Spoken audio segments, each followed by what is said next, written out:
안녕하십니까. 오늘도 성경의 기본 교리 28을 계속하도록 하겠습니다.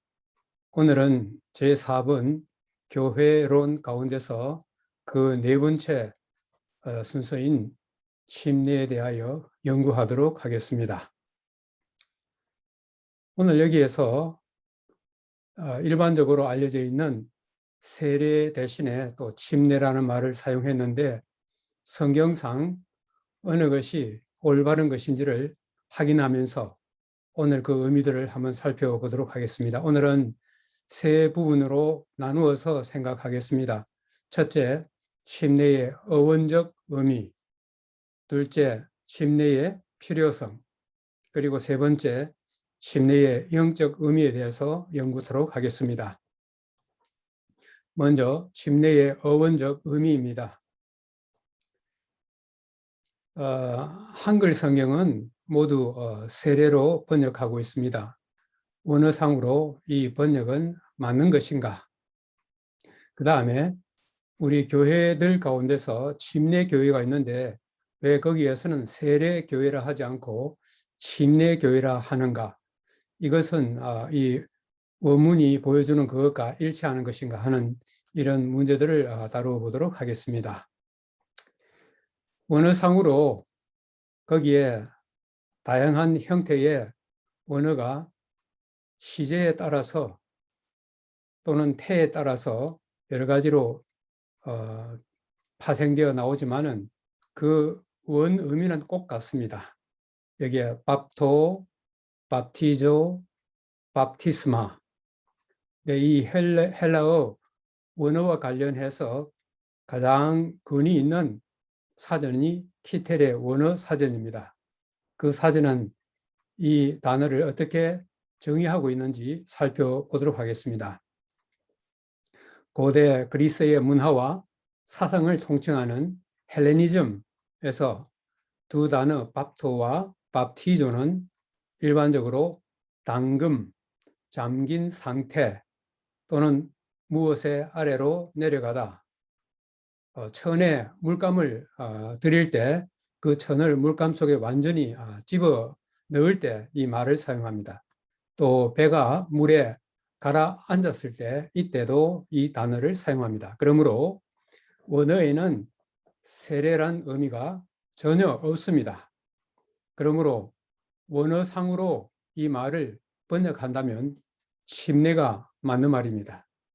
따라서 세례교회가 아니라 침례교회로 표기하는 것도 맞는 것입니다.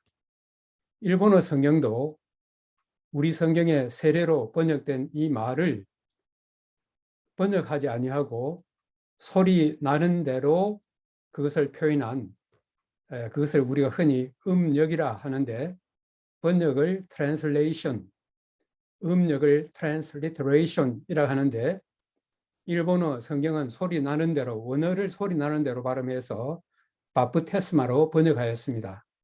이런 의미에서는 일본어 성경이 원문에 한글 성경보다 훨씬 가깝습니다. 그리고 모든 영어 성경도 baptism이라고 그렇게 원어 그대로 번역하였습니다. 이것은 번역보다는 음역에 가깝습니다. 몇 가지 하나의 예를 한번 들어보겠습니다. 예수님께서 마태복음 3장 16절에서 이 침례를 받으실 때 이렇게 표현했습니다. 예수께서 세례를 받으시고, 우리 한글 성경입니다.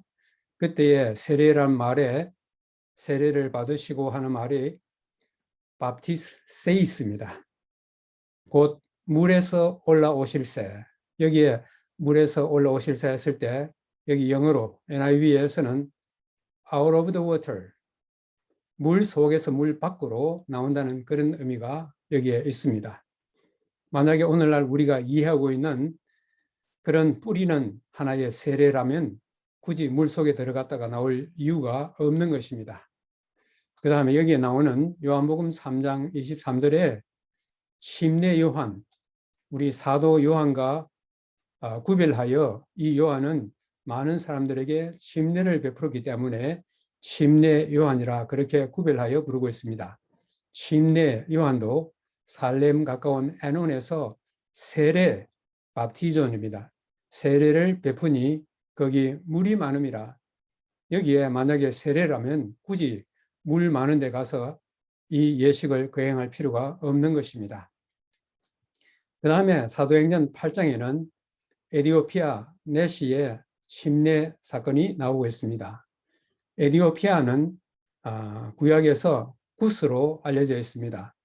구스의 내시는 여왕의 재무장관으로서 예루살렘에 들렸다가 복음 소식을 듣고 그가 돌아오는 길에 수리에서 성경을 읽고 있었지만은 무슨 의미인지 이해를 못하고 있었습니다. 그때 빌립, 여기 나오는 빌립은 사도 빌립이 아니라 집사 빌립입니다.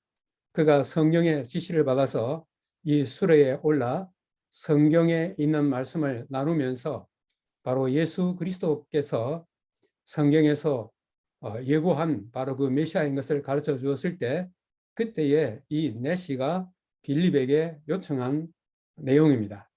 길 가다가 물 있는 곳에 이르러 그 내시가 말하되 보라 물이 있으니 내가 세례 밥티세나이를 받음에 무슨 거리낌이 있느냐. 빌립과 내시가 둘 다 물에 내려가 원어식으로는 물 속으로 들어가 빌립이 세례를 베풀고 에밥티센입니다. 과거 시제입니다. 둘이 물에서 올라올세. 만약 여기에서도 세례라고 한다면은 굳이 물 속에 내려가 가지고 거기에서 예식을 베풀 이유가 없는 것입니다. 그러므로 원어가 가지고 있는 원의미나 여기에 몇 가지 신뢰를 통하여서 결코 세례가 아니라 침례라고 하는 것을 명확히 보여주고 있습니다. 그 다음에 구약 성경에 있는 이스라엘 백성들도 그러면 침례를 받았는가? 고린도전서 10장 2절 3절에 사도 바울은 그들의 그 경험을 다루면서 이렇게 이야기했습니다. 우리 조상들이 다 구름 아래에 있고 바다 가운데로 지나며 모세에게 속하여 다 구름과 바다에서 침례를 받고 에밥티스세센입니다. 이스라엘 백성들이 상징적으로 갈라진 홍해 가운데로 이렇게 그들이 통과할 때에 바로 이 모든 이스라엘 백성들이 바로 이 홍해 바닷물에서 침례받은 것으로 그렇게 말씀하고 있습니다. 그래서 이 마가복음 16장 15절과 16절 거기에서 예수님께서 이 말씀을 하셨습니다. 마가복음 16장은 마가복음의 제일 마지막 장이고 15절, 16절은 거의 마지막 절에 해당되는 것입니다. 예수님이 하늘로 승천하시기 직전에 말씀하신 매우 소중한 말씀입니다. 온 천하에 다니며 만민에게 복음을 전파하라. 믿고 침례를 받는 사람은 구원을 얻을 것이요 믿지 않는 사람은 정죄를 받으리라. 정죄는 구원과 반대되는 뜻입니다. 여기에 믿는 사람은 구원을 얻을 것이요 이렇게 하셔도 되는데 왜 여기에 굳이 믿고 침례를 받는 사람이라고 하는 이것을 왜 예수님께서 말씀하셨는가 하는 것입니다. 구원의 조건에 해당되는 것으로서 예수님을 믿는다면 그 믿음의 표시로서 침례를 받아야 한다는 것을 여기서 암시해 주고 있습니다. 그렇다면 이번에는 왜 꼭 침례를 받아야 하는가 하는 것입니다. 이 침례의 필요성에 대해서 한번 연구해 보도록 하겠습니다. 좀 전에 읽은 마가복음 16장 15절 16절에 말씀하신 것처럼 만민에게 이 복음을 전파했을 때에 이 복음을 받아들이고 믿는 사람들은 그들의 믿음을 표면적으로 자기의 믿음을 표현하는 하나의 구체적인 방법이 침례라고 했습니다. 그래서 믿고 침례를 받는 사람은 구원을 얻을 것이라 그렇게 이야기했습니다. 마태복음 28장도 마태복음 제일 마지막 장이고 18, 19절은 거의 끝장입니다. 끝절입니다. 거기에도 역시 예수님께서 하늘로 승천하시기 직전에 똑같은 말씀을 하셨습니다. 하늘과 땅의 모든 권세를 내게 주셨으니 그러므로 너희는 가서 모든 민족을 제자로 삼아 아버지와 아들과 성령의 이름으로 침례를 베풀라 그렇게 말씀하셨습니다.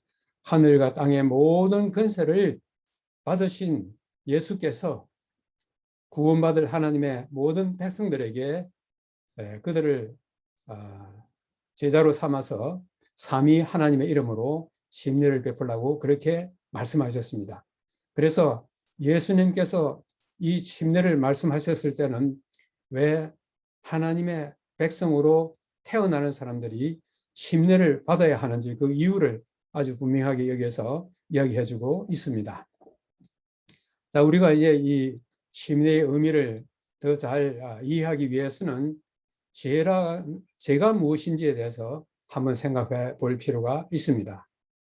죄는 원어상으로 여기 히브리어, 헬라어 여기 이렇게 쭉 나와 있는데 그 뜻은 무엇이냐면은 표적에서 빗나가다, 간역을 빗마치다, 목표물에 이르지 못하다 하는 이것이 죄라고 하는 그 원어가 갖고 있는 뜻인 것입니다. 오른편 여기에 화살을 쏘고 있는데 이 간역을 행하여 화살을 쏘았지만은 전부 다 빗나가고 간역에 제대로 맞는 게 없습니다. 이게 바로 죄라고 하는 것입니다. 목표에 이르지 못하는 것을 죄라고 하는 것입니다. 하나님께서 죄에 빠진 우리 모든 인류를 구원하시기 위하여 이 목표에 도달할 수 있는 방법을 알려주셨는데 아담과 하와가 에덴 동산에서 범죄함으로 인하여 그들뿐만 아니라 그들의 모든 후손들도 이 간역 하나님께서 정해놓으신 이 목표에 이르지 못하게 되었습니다. 이것이 바로 죄인 것입니다. 그래서 로마서 5장 12절에는 앞서 말씀드린 그 이야기를 이렇게 요약했습니다. 모든 사람이 죄를 지었으므로 사망이 모든 사람에게 이르렀느니라.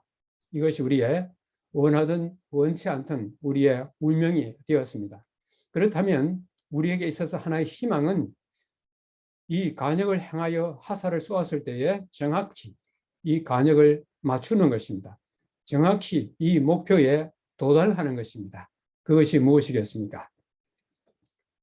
그것이 여기에 회개라고 하는 것입니다. 원어상으로 회개는 여기에 이런 말들이 있는데 그 뜻은 무엇이냐면은 돌이키다, 마음을 바꾸다, 죄에서 돌이켜 하나님께로 돌아가다 하는 이런 여러 가지의 의미를 가지고 있습니다. 결국 한마디로 말하면 가던 길에서 180도 완전히 돌아서 정반대의 방향으로 나아가는 것입니다. 그래서 여기 있는 것처럼 회개는 빗나간 것을 바로잡는 것입니다. 잘못된 길로 가다가 돌이켜 바른 길로 나아가는 것이 바로 회개인 것입니다. 그래서 회개는 아담의 범죄로 인하여 그 후손들인 우리들은 운명적으로 그 길을 계속적으로 가게 되면 영원한 멸망을 받을 수밖에 없게 되는 것입니다. 그런데 바로 예수님께서 이 땅에 오신 것은 그 길에서 정반대로 돌이켜 하나님께로 나아가는 그 길, 곧 영생으로 나아가는 길, 영원히 멸망할 길에서 180도로 완전히 전환하여 영생의 길로 나아가는 것이 바로 회개라고 그렇게 말씀하고 있습니다. 그래서 베드로는 이렇게 이야기하고 있습니다. 오순절 성령 강림이 있었을 때에 베드로가 성령의 감동을 입어서 이 말씀을 한 것입니다. 베드로가 이 말씀을 했지만은 실상은 베드로를 통하여 성령께서 말씀하신 것입니다.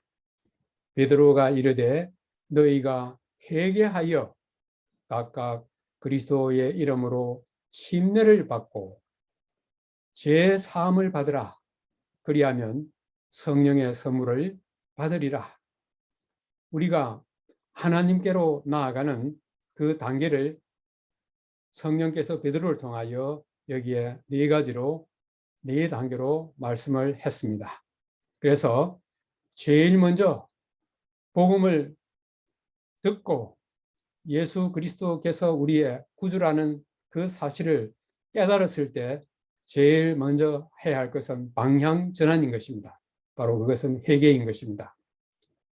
내가 참으로 회개하고 하나님께로 방향을 전환했다는 내 신앙 고백, 내 신앙을 공개적으로 표명하는 것이 바로 침례인 것입니다. 그 침례의 결과로 인하여서 죄로 인하여 죽을 수밖에 없는 나는 그 죄의 사함을 받습니다. 그렇게 되었을 때 무엇이 기다리고 있는가? 죄인인 내가 하나님 앞으로 나아가는 이 길에 있어서 회개를 통하여 방향을 전환하고 내 신앙 고백을 예수 그리스도를 나의 구세주로 받아들이는 신앙 고백을 침례를 통하여 하고 그에 하여 죄 사함을 받고 그 다음에 있는 것은 뭐냐면은 바로 성령의 선물인 것입니다. 성령의 선물을 구체적으로 일일이 다 말할 수 없지만은 하나님께서 우리들에게 가장 주시고자 원하시는 것이 무엇이냐 하면은 바로 성령의 선물인 것입니다. 일단 저에게 있어서는 바로 영생의 선물이 되겠습니다. 자, 이제는 침례의 영적인 의미를 한번 생각해 보도록 하겠습니다. 우리가 침례를 받을 때 그 침례는 단순히 그저 물속에 들어갔다가 나오는 그런 하나의 예식인가? 왜 굳이 물속에 들어갔다 나와야 하는가 하는 그것의 영적인 의미를 한번 생각해 보도록 하겠습니다. 이 침례의 영적인 의미를 가장 먼저 예수님께서 이 니고데모에게 말씀하셨습니다. 이 니고데모는 예수님께서 보통 지금까지 그가 알고 보았던 일반적인 선생과는 달리 뭔가 특별한 선생님인 것을 그가 알고 야간에 예수님을 인터뷰하러 왔습니다. 그 인터뷰의 내용 속에서 이 니고데모는 그의 영적인 갈증을 어떻게 채워줄 수 있을지 그것을 예수님께 질문을 하는 가운데 예수님께서 이렇게 말씀하셨습니다. 진실로 진실로 네게 이르노니 사람이 거듭나지 아니하면 하나님의 나라를 볼 수 없느니라. 진실로 진실로 네게 이르노니 사람이 물과 성령으로 나지 아니하면 하나님 나라에 들어갈 수 없느니라. 여기에 예수님께서 진실로 진실로 아멘 아멘입니다. 그 다음에 5절에서 또 진실로 진실로 아멘 아멘입니다. 예수님께서 이 아멘이라는 말을 2번 걸쳐서 이렇게 전체적으로 4번 걸쳐서 이 말씀을 하셨을 때 그 다음에 하시는 말씀이 얼마나 중요한 것인지를 강조하고 있는 것입니다. 사람이 거듭나지 아니하면 이 거듭난다 하는 말은 2번 태어나는 것입니다. 우리 모두는 부모로부터 첫 번 태어났습니다. 그러나 그것 가지고는 우리의 운명은 죽음으로 끝나고 영원한 멸망으로 끝나고 마는 것입니다.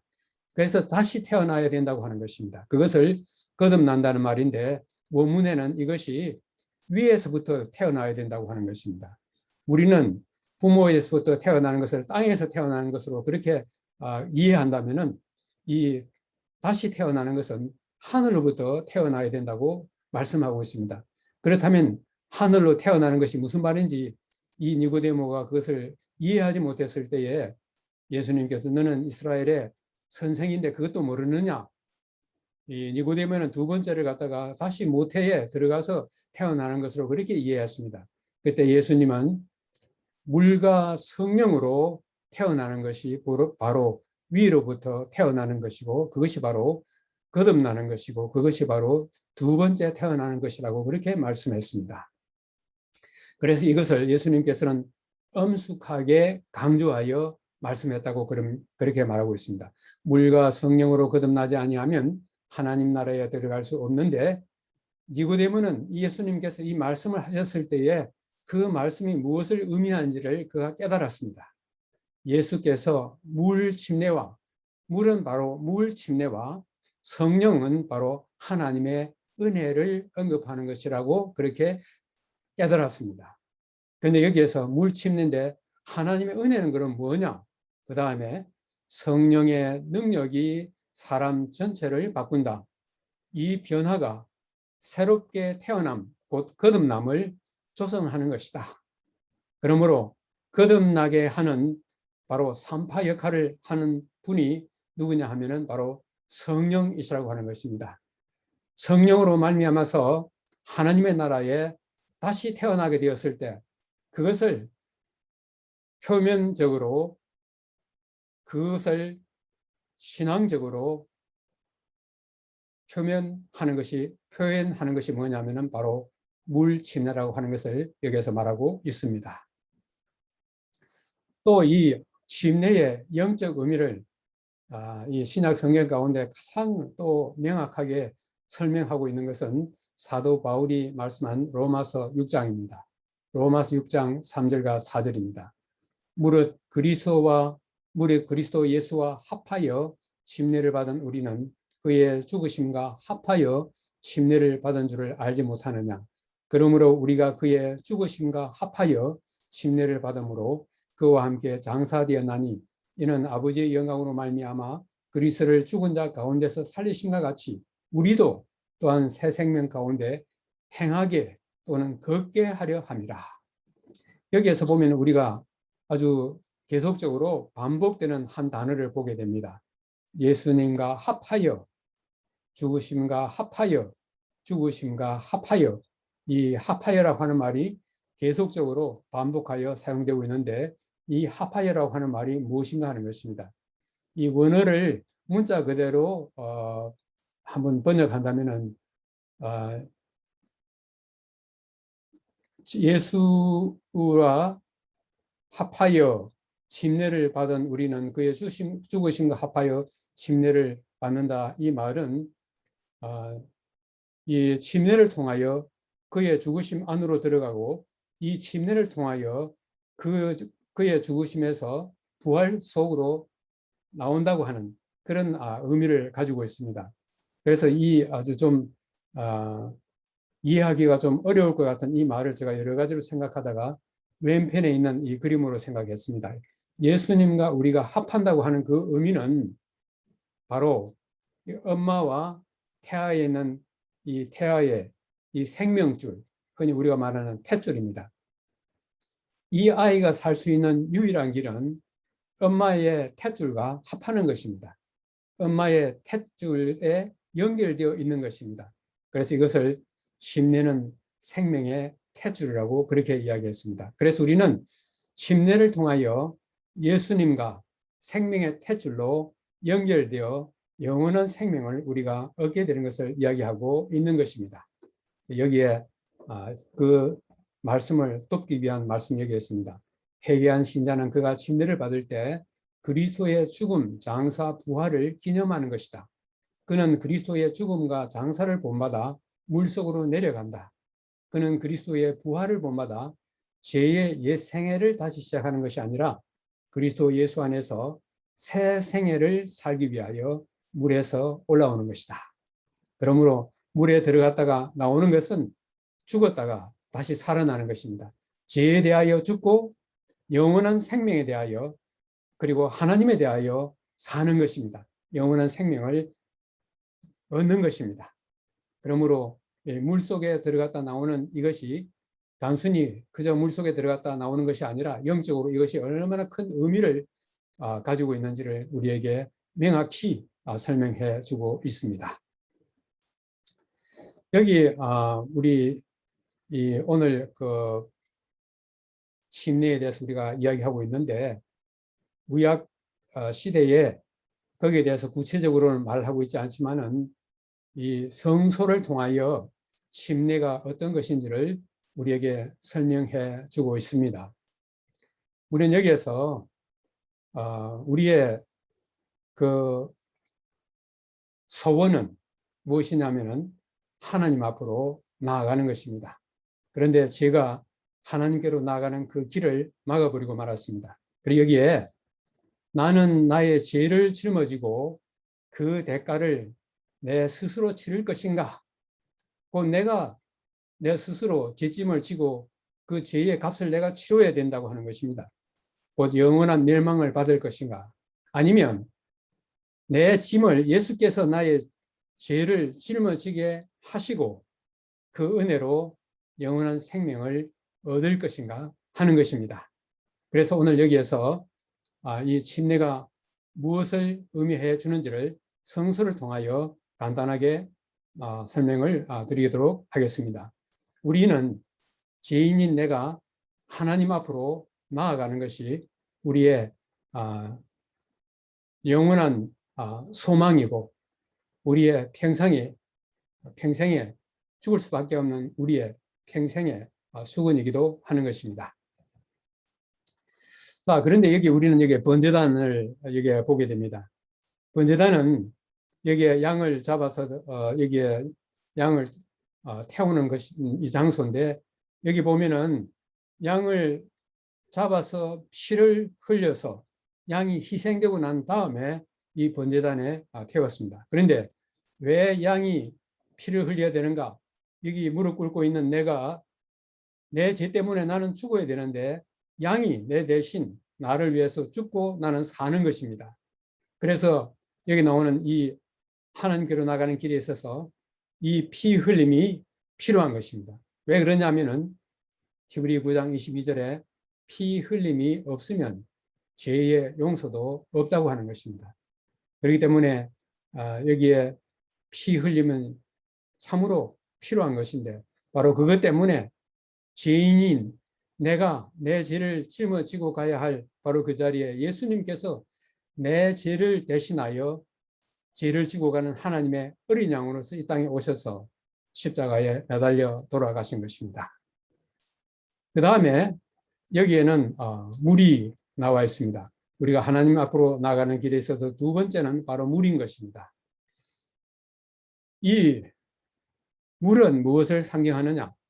물은 예수 그리스도께서 부활하심으로 말미암아 이제 너희를 구원하는 편이 곧 심내라. 이 베드로는 이 말씀의 앞에서 뭘 이야기하고 있느냐 하면은 노아 홍수 때에 이 홍수가 세상을 멸할 때에 그와 그의 온 가족이 그 홍수로부터 구원받은 사실을 이야기하면서 오늘 이 말씀을 드리고 있는 것입니다.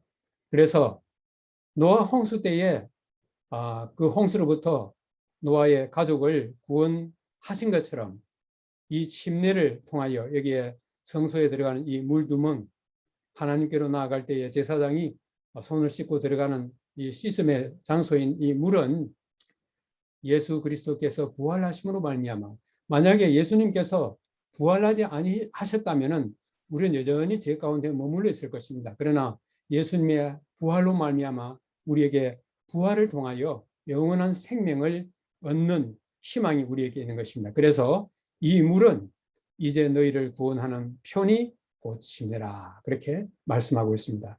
그렇기 때문에 우리는 이 성소를 통하여 제일 먼저 죄인인 내가 맞닥뜨리는 분이 누구냐 하면은 바로 번제단입니다. 바로 십자가에 내 죄를 대신하여 짊어지고 가시는 바로 예수 그리스도, 예수께서 나를 위하여 피 흘리신 그 갈바리 십자가에 내가 십자가에서 주님을 바라봅니다.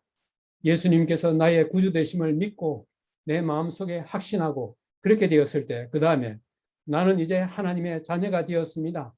나는 이제 예수 그리스도를 나의 구주로 이렇게 믿습니다. 그 사실을 공개적으로 온 우주 앞에, 천만 천사 앞에, 모든 사람들 앞에 그것을 표면적으로 공개하는 예식이 바로 침례인 것입니다. 그러므로 침례가 얼마나 중요한 것인가 하는 것을 우리는 여기에서 볼 수가 있습니다. 여기에 요한복음 1장 12절에 침례와 하늘 호적이 여기에 있습니다. 영접하는 자, 곧 그 이름을 믿는 자들에게는 하나님의 자녀가 되는 권세를 주셨다. 하나님의 자녀가 되는 권세를 주셨다. 우리가 오른편에 여기 있는 것처럼 부모에게서 자녀가 태어났을 때에 그 자녀를 출생 신고를 하지 아니하면, 호적부에 이름이 올라가지 아니하면은 영원히 사생아가 되고 말 것입니다. 그렇기 때문에 이 태어났을 때 반드시 호적부에 호적을 할 필요가 있는 것입니다. 그러므로 예수 그리스도를 구세주로 받아들였을 때 우리는 하나님의 자녀가 되는 그런 권세를 받게 되는데 그것이 구체적으로 어떻게 되는지를 한번 살펴보도록 하겠습니다. 여기에 침례로 하나님의 도장을 받은 사람들은 주께서 그들 위해 그분의 서명을 하시고 그들을 그분의 아들, 딸로 선언하신 것을 기억하게 하라. 우리가 여기에 침례를 받을 때에 무슨 도장을 받습니까? 하나님의 도장을 받고 그 위에 서명을 하시고 이제는 너는 나의 아들, 딸이라고 선언하셨다는 사실을 기억하라고 하는 것입니다. 침례가 얼마나 고귀한 예식입니까? 얼마나 귀한 축복입니까? 여기에 예수님께서 그래서 이렇게 말씀했습니다. 하늘과 땅의 모든 권세를 내게 주셨으니 그러므로 너희는 가서 모든 민족을 제자로 삼아 그만 침례를 베풀지 말고 아버지와 아들과 성령의 이름으로 삼위 하나님의 이름으로 침례를 베풀라고 했습니다. 삼위 하나님의 이름으로 침례를 베푸는 것은 구체적으로 무엇을 의미하는 것이겠습니까? 여기에 침례와 삼위 하나님의 이름 그 관계가 어떤 것인가 하는 것입니다. 아버지와 아들과 성령께서는 하나님과의 언약 관계를 중심으로 맺는 자들, 십자가에서 예수 그리스도를 구세주로 받아들이고 이제는 하나님의 자녀로서 굳게 살겠다는 그 하나의 언약으로 침례를 받을 때 이 세 분 하나님께서 그런 사람들을 받으신다고 하는 것입니다. 특별히 여기에 세 분 하나님은 세상을 부인하고 그리스도를 영혼의 성전에 모신 후보자들을 받으시기 위해 모든 침례에 임재하신다.